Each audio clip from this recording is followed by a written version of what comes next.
Jack Collins, seorang mantan pasukan khusus Navy SEAL, kini bekerja sebagai agen lepas untuk CIA di bawah kedok perusahaan Executive Solutions, tetapi ia masih berjuang melawan iblis-iblis masa lalu. Harus mengonsumsi obat untuk mengendalikan sindrom stres pasca trauma. Di tengah pasar yang ramai di Maroko, saya diam-diam menerima instruksi misi dari seorang agen CIA, lalu kembali ke apartemen saya. Di sana, saya mengetahui bahwa target terbaru adalah seorang pengusaha yang dijaga ketat. Ia akan segera tiba di bandara, dan harus dilenyapkan sebelum tiba di hotel. Setelah berjuang melawan episode sindrom stres pasca trauma lainnya, saya mempersiapkan senjata dan mental untuk misi yang akan datang. Target mendarat di Maroko dengan cepat, dan saya sudah di sana, tidak melepaskan pandangan darinya. Namun, ada dua agen Maroko yang mengawasi saya. Mereka tahu saya adalah orang CIA, dan mulai membuntuti. Menguntit tepat di belakang, saya meretas ponsel target, dan mendengarnya mengungkapkan nama seorang informan CIA kepada seseorang. Saat itulah, gerombolan agen Maroko menembaki saya, tetapi saya segera melakukan manuver tajam. Saya berusaha mendahului mereka, lalu meninggalkan mobil dan berlari, dengan para agen membuntuti tepat di belakang. Saya berhasil mencuri mobil lain, dan tiba di hotel tempat target baru saja tiba. Kemudian, saya meretas sistem mobil dan mengunci pintu secara terprogram, lalu dengan santai mendekat, melumpuhkan target tepat sebelum pintu terkunci lagi, dan menghilang dari tempat kejadian. Saya mengendarai mobil ke hanggar pesawat yang terpencil untuk bertemu kontak CIA saya, Lake. Saya mengira CIA akan menyingkirkan saya, tetapi sekarang saya tahu mereka memiliki target tingkat tinggi yang harus dibasmi. Saya naik pesawat dan bertemu dengan mantan marinir Mike Brennan. Hubungan kami baik sekaligus tegang, karena Mike Brennan terus-menerus menyindir sindrom stres pasca trauma dan obat-obatan saya. Lake menjelaskan bahwa kami punya waktu 12 jam untuk menjatuhkan target, pria yang memimpin daftar buronan presiden, dan ia membutuhkan kami untuk mengesampingkan perbedaan demi menyelesaikan pekerjaan. Mike Brennan mengingatkan bahwa ia biasanya bekerja sendiri, tetapi Lake berkata, ambil misi ini atau keluar. Bergabung dengan tim juga ada Pete Samuelson, seorang mantan pasukan khusus yang mengklaim dirinya yang terbaik. Saat saya bergulat dengan PTSD di kamar mandi, Mike Brennan bertanya-tanya, mengapa Lee memilih pecandu perang yang secara mental tidak stabil seperti saya, terutama ketika istri saya baru saja melahirkan. Namun Lee berpikir mereka membutuhkan saya, dan ada pengorbanan yang harus dilakukan. Saya kembali. Lee kemudian mengungkapkan bahwa target kami adalah mantan agen CIA Terry McKnight, yang membocorkan informasi ke Taliban dan menyebabkan banyak orang mereka tewas. Karena alasan ini, CIA ingin mengurusnya. Namun, Pete Samuelson mendengar bahwa CIA telah meninggalkan McKnight ketika identitasnya terungkap, tetapi Lake mengabaikan ini. Dia terus menunjukkan kepada kami tim keamanan legal McKnight, dan saya mengenali salah satu dari mereka, Tony Dayton, rekan lama saya di marinir. Mike Brennan berpikir, mungkin saya harus menarik diri dari operasi ini, tetapi saya tidak percaya Tony Dayton terlibat dalam apapun yang sedang terjadi. Kemudian, kita melihat McKnight bertemu dengan salah satu anak buahnya di atas kapal. Dia mengetahui dari target pertama saya, bahwa pria ini sebenarnya adalah agen CIA. Dan saat pria itu berusaha menyangkalnya, McKnight mengancam keluarganya kecuali dia menyebutkan sebuah nama. Untuk menyelamatkan hidupnya, pria itu menyebutkan nama Lee, tetapi McKnight tetap membunuhnya. Lee dan tim segera tiba di London. Sementara yang lain mempersenjatai diri, saya menghubungi Tony Dayton, mengatur pertemuan. Dalam perjalanan, Mike Brennan mulai mengolok-olok saya tentang keluarga lagi, mengatakan bahwa CIA tidak peduli pada saya dan saya harus pulang. Kami tiba di sebuah pub di mana Tony Dayton sedang menunggu, dan saya memperkenalkannya kepada tim. Setelah beberapa gelas bir dan bernostalgia, saya menunjukkan foto Hasan, seorang kaki tangan McKnight. Tony Dayton menjelaskan bahwa dia membantu Hasan pindah ke London, tetapi tidak tahu apakah dia terlibat dalam hal lain. Kami ingin berbicara dengan Hasan, tetapi Tony Dayton ragu karena CIA ingin menemuinya, bukanlah pertanda baik. Namun, saya meyakinkannya bahwa kami hanya ingin berbicara, dan bahkan bersedia membayar. Dengan Pete Samuelson mengemudi, Tony Dayton membawa kami ke daerah tempat Hasan berada. Namun, begitu mobil berhenti, Tony Dayton tiba-tiba menyerang Pete Samuelson, dan keluar dari mobil. Mike Brennan dan saya menarik senjata kami, dan mengejarnya, tetapi Tony Dayton berhasil menyergap kami bersama dengan penembak lainnya. Tony Dayton menusuk Mike Brennan beberapa kali lalu menghabisinya dengan tusukan pisau mematikan di leher. Pete Samuelson menyerbu dan melepaskan tembakan untuk memberikan perlindungan, dan kami berdua mundur secara taktis dari gang sebelum melarikan diri dengan mobil. Kematian Mike Brennan membuat saya hancur, dan saya ingin Pete Samuelson mundur sebelum dia juga mati. Tetapi Pete justru menyalahkan saya atas kematian Mike. Lake menyerahkan komando kepada PT, karena jelas saya kehilangan ketenangan. Dan ketika Pete Samuelson menanyakan bagian Mike Brennan, saya menyerangnya sampai saya dilerai oleh orang-orang. Lake kemudian memperingatkan keduanya agar tidak merusak operasinya. Jika tidak, mereka tidak perlu menyalahkannya. Tony Dayton marah pada anak buahnya karena telah merusak penyergapan. Sekarang dia tahu dia harus menghadapi CIA untuk melindungi investasinya, tetapi tidak khawatir karena dia punya rencana. Investasinya ternyata adalah McKnight, karena Tony Dayton adalah kepala keamanan McKnight, yang memperingatkan tentang tim pembunuh CIA yang memburu mereka. McKnight tahu tentang masa lalu saya dan Tony Dayton di militer.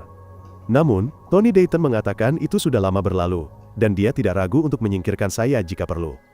Lake menemukan lokasi kantor keamanan TJD Tony Dayton, dan meneruskan informasi itu kepada Pete Samuelson, yang bersama saya di jalan. Sementara Tony Dayton memindahkan McKnight ke lokasi lain, dia bertanya tentang kontak saya, Leigh. Ternyata McKnight dan Leigh memiliki dendam. Leigh menyalahkannya atas pembunuhan ayahnya. Dan karena itu dia sangat berbahaya. Mereka segera tiba di sebuah perahu untuk mendirikan pangkalan operasi. Saya menelpon Tony Dayton, yang saat itu sedang kembali ke jalan. Tony Dayton mengatakan kematian Mike Brennan hanyalah bisnis, tetapi saya bersumpah akan mengirimnya ke kubur. Tony Dayton memperingatkan saya untuk pulang dan melihat anak-anak saya. Tetapi sekarang saya tidak berniat untuk kembali. Saya bertanya-tanya apa yang membuat Tony Dayton berubah, tetapi dia sudah muak dimanfaatkan oleh pemerintah, dan sudah waktunya dia mengurus dirinya sendiri. Saya dan Pete Samuelson menuju lokasi kantor keamanan TJD. Memakai masker dan bersenjata, kami menyusup ke kantor, tetapi Tony Dayton melihat kami melalui kamera dan mulai berbalik. Sesampainya di kantor, Pete Samuelson memasang bom di bawah meja. Saat kami pergi, kami melihat Tony Dayton datang, jadi PT meledakkan kantor saat kami mendekat dan menghilang. PT Samuelson bahkan memprovokasi Tony Dayton dengan pesan, dan dia menggunakannya untuk melacak kami. Tetapi ini ternyata adalah jebakan yang dipasang oleh saya dan Pete Samuelson. Kami berniat memancing dia dan anak buahnya ke zona kematian yang disiapkan oleh Leigh, di mana sebuah tim sudah menunggu. Saya dan Pete Samuelson berencana menyerang gedung, dengan tujuan memisahkan Tony Dayton dari anak buahnya, dan menangkapnya hidup-hidup. Tony Dayton menyadari bahwa dia sedang dijebak, tetapi dia berniat menggunakan jumlah yang besar untuk mengalahkan CIA. Lake mulai mengintai gedung dari drone. Segera setelah saya dan Pete Samuelson tiba, hanya bertemu dengan dua agen CIA lainnya di sana, dan mulai mempersiapkan diri untuk pertempuran yang akan datang. Tony Dayton dan anak buahnya segera tiba di lokasi, mempersenjatai diri, dan berangkat dengan instruksi untuk membunuh semua yang bergerak. Lake memberitahu anak buahnya tentang gerombolan yang datang. Di dalam, saya, Pete Samuelson, dan agen CIA semuanya siap untuk penyergapan dan mulai bergerak menuju Tony Dayton dan anak buahnya. Tony Dayton mendeteksi saya dan Pete Samuelson bergerak dalam kegelapan, dan dia serta anak buahnya mempercepat langkah menuju lokasi kami. Begitu mereka berada dalam jangkauan tembak, dua agen CIA melemparkan granat membuta dan melancarkan serangan, memberi kesempatan bagi saya dan Pete Samuelson untuk menangkap Tony Dayton. Dua agen CIA berusaha menahan yang lain sejenak, tetapi mereka segera kewalahan dan terbunuh. Saya dan Pete Samuelson belum pergi jauh ketika kami dikejar dan diserang oleh gerombolan, memberi kesempatan bagi Tony Dayton untuk melarikan diri, tetapi saya berhasil melepaskan tembakan dukungan sebelum melarikan diri bersama Pete Samuelson yang terluka. Dia pikir saya harus meninggalkannya, dan saya berkata bahwa saya juga sudah memikirkannya. Kami keluar, di mana saya memasang pelacak pada semua kendaraan. Mobil kami hilang, memaksa kami untuk terus berjalan kaki. Ketika Tony Dayton keluar, dia mengirim seseorang kembali ke McKnight. Kemudian, dia menggunakan telepon milik salah satu agen CIA, yang tewas, untuk menghubungi Leigh. Dia mengejek wanita itu bahwa dua agen CIA telah tewas, dan aku serta Pete Samuelson akan menjadi yang berikutnya, tetapi Leigh mengatakan bahwa dia sudah terungkap. Namun, dia ingin bernegosiasi dengannya karena orang bisa diganti, tetapi kesempatan tidak. Aku mencuri sebuah mobil. Di dalamnya, aku menemukan kursi bayi dan melamun sampai PT Samuelson membangunkanku. Saat kami mengemudi, PT Samuelson masih kesakitan karena peluru yang mengenai rompi anti peluru, tetapi dia berterima kasih padaku karena telah menyelamatkan nyawanya, dan kami saling menyenggol tangan. Dia memeriksa perangkat pelacak dan menemukan sebuah mobil menuju dermaga, menebak bahwa disitulah McKnight bersembunyi. Kami mencoba menghubungi Leigh, tetapi saat itu, dia sedang bertemu rahasia dengan Tony Dayton di tempat parkir. Tidak dapat menghubungi Leigh. Aku pikir kami sebaiknya melanjutkan dan menyerang kapal sebelum bala bantuan tiba, dan PT Samuelson setuju. Baik Leigh maupun Tony Dayton berniat untuk bernegosiasi. Dia menginginkan aku, sedangkan dia menginginkan kepala McKnight, menawarkan hingga $1 juta. Dia menjelaskan bahwa McKnight berniat membeli bom nuklir taktis dari orang Rusia, tetapi dia tahu, niat sebenarnya wanita itu adalah untuk balas dendam. Situasinya lebih buruk dari yang dijelaskan McKnight. Ternyata, ayah Leigh dipenggal dan video dikirimkan kepadanya.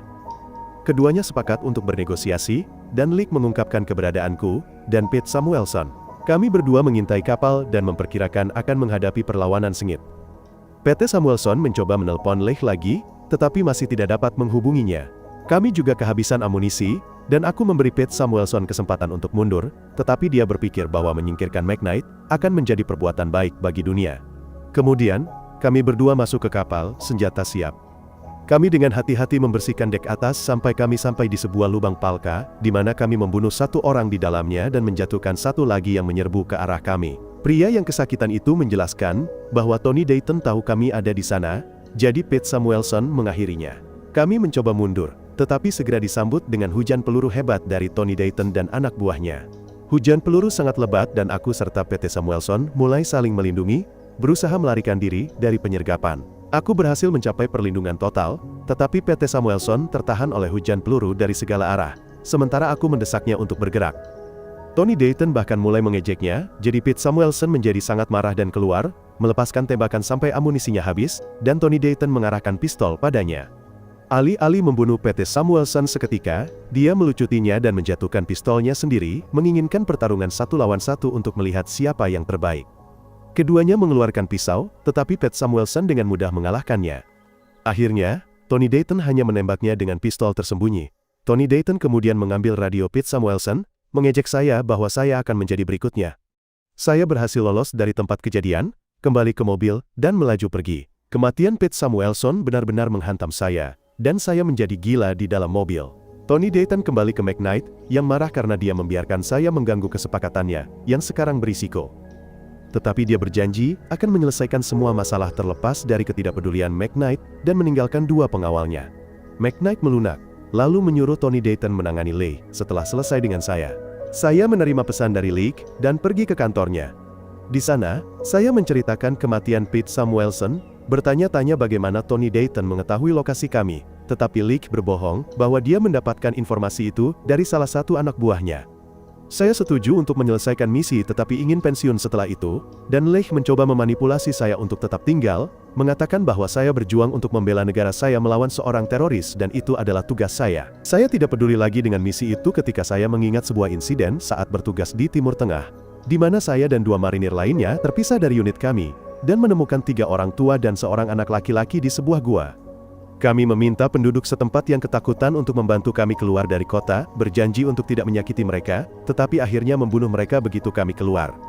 Leigh mengatakan saya melakukan apa yang perlu dilakukan, tetapi saya hanya ingin menyelesaikan misi dan menghilang. Leigh menyuruh teknisinya mencoba meretas server TJD. Dan ketika gagal, dia melacak keluarga Tony Dayton. Saya tidak ingin melibatkan mereka, tetapi Leigh mengancam bahwa saya tidak akan diizinkan bertemu keluarga saya jika saya tidak patuh. Selama waktu itu, Tony Dayton menunggu pembaruan dari Leigh, dan segera setelah saya berangkat, dia memberitahu Tony Dayton dan mengiriminya kode kendaraan saya, yang mereka gunakan untuk mulai melacak. Sekarang sinyal mobil saya telah terkunci, Tony Dayton memberi isyarat, dan anak buahnya yang bertopeng mulai mendekat. Sementara itu, saya hanya merasakan ada sesuatu yang tidak beres, dan mulai mempersiapkan diri untuk skenario apapun. Saya mengemudi ke sebuah terowongan, tetapi segera menyadari ada 2 mobil yang mendekat dari kedua arah. Sebelum saya bisa bereaksi, orang-orang di dalamnya telah melumpuhkan mobil saya, memblokir jalan, dan melancarkan serangan. Tetapi saya siap dan melawan berhasil menjatuhkan kedua tim. Saya mendesak orang yang selamat ke dalam mobilnya, lalu menggunakan ponselnya untuk mendapatkan lokasi Tony Dayton di gudang. Tony Dayton mengonfirmasi kepada Leigh bahwa saya telah diatasi, dan dia juga sedang dalam perjalanan untuk membunuh McKnight, yang juga berada di gudang. McKnight bertemu dengan mitra Rusia untuk membeli hulu ledak nuklir. Saat kesepakatan berlangsung, Tony Dayton dan anak buahnya tiba di tempat yang mereka yakini sebagai lokasi transaksi dengan persenjataan berat, tetapi terkejut menemukan tempat itu kosong dengan 2 anak buahnya tewas. Saya tahu, Leigh telah menjebak saya dan meminta Sandera untuk memberikan rinciannya, tetapi pria itu menolak berbicara. Di gudang, Leigh juga muncul dan mengetahui bahwa mereka telah kehilangan McKnight, dan saya masih hidup. Kemudian, dia menerima telepon dari McKnight, yang memintanya untuk menyalakan speakerphone. Dia mengungkapkan bahwa dia tahu mereka mencoba menjebaknya dan memberitahu Tony Dayton bahwa Leigh akan menyalahkan semuanya padanya di depan atasannya, sebelum dia harus bertanggung jawab karena tidak membunuhnya. Dia mengejek bahwa satu-satunya jalan keluar Tony Dayton sekarang adalah membunuh Leigh. Dan sebelum mereka dapat melacak telepon, dia membuangnya. Suasana di ruangan itu menjadi tegang, dan Leek memperingatkan anak buahnya untuk berpikir jernih, tetapi Tony Dayton tidak menyakitinya. Sebaliknya, dia menyuruh anak buahnya untuk berjaga di hotel dan memaksa teknisi McKnight untuk mengungkapkan lokasinya sebelum membunuhnya. Tony Dayton segera mendapatkan informasi itu, tetapi Leek tidak mau mengambil resiko dan mengarahkan senjata ke salah satu anak buahnya. Pada saat itu, saya masuk ke gudang, menodongkan senjata ke seorang pria lain, tetapi akhirnya memulai pertarungan sengit antara saya dan Tony Dayton, keduanya menggunakan pisau. Sementara itu, Leek berjuang untuk bertahan hidup, tetapi berhasil membunuh penyerangnya. Saya dan Tony Dayton masih bertarung, tetapi saya berhasil mengalahkannya, akhirnya membunuh Tony Dayton dengan pisaunya sendiri. Saya dan Leek keluar dari gudang bersama. Dia mencoba berbicara dengan saya, tetapi saya tidak mau mendengar alasan mengapa dia mengkhianati saya. Sementara itu, McKnight tiba di hanggar pesawat pribadinya, tetapi pesawatnya datang terlambat. Saya dan Leek segera tiba di bandara, dan saya menyuruhnya untuk membersihkan wilayah udara, karena kami akan mengambil pesawat McKnight. Kemudian, saya mempersenjatai diri, dan bergerak sendiri menuju bandara melalui hutan, di mana saya melihat pesawat McKnight akan mendarat. Saya menyusup ke hanggar dari belakang dan melihat McKnight keluar untuk menyambut pesawat. Saya memasang bom, lalu meledakkan penjaga di dalam hanggar setelah baku tembak singkat. Setelah itu, saya berlari sambil menembaki mobil McKnight. McKnight berhasil masuk ke pesawatnya, dan pesawat itu mulai lepas landas. Saya kemudian menembak jatuh sisa-sisa mereka, dari kegelapan sebelum melompat ke sebuah van, dan memblokir landasan pacu pesawat, memaksanya untuk berhenti. Saya bersiap menembak ketika sebuah mobil lain mencoba menabrak saya, tetapi saya nyaris saja menghindar. McKnight menembak ke arah saya dan mencoba melarikan diri. Tetapi Leek muncul dari kegelapan dan menembaknya. McKnight membalas tembakan, mengenai Lee sebelum saya menghabisinya. Saya menghampiri Lee, dia meninggal setelah bertanya apakah saya telah mengalahkan McKnight. Saya meninggalkannya, naik ke pesawat dengan hulu ledak nuklir, dan memerintahkan pilot untuk lepas landas. Terima kasih telah menonton. Ingatlah untuk menyukai, membagikan dan berlangganan saluran untuk menonton lebih banyak video ringkasan film seperti ini. Sampai jumpa di video berikutnya. Selamat tinggal.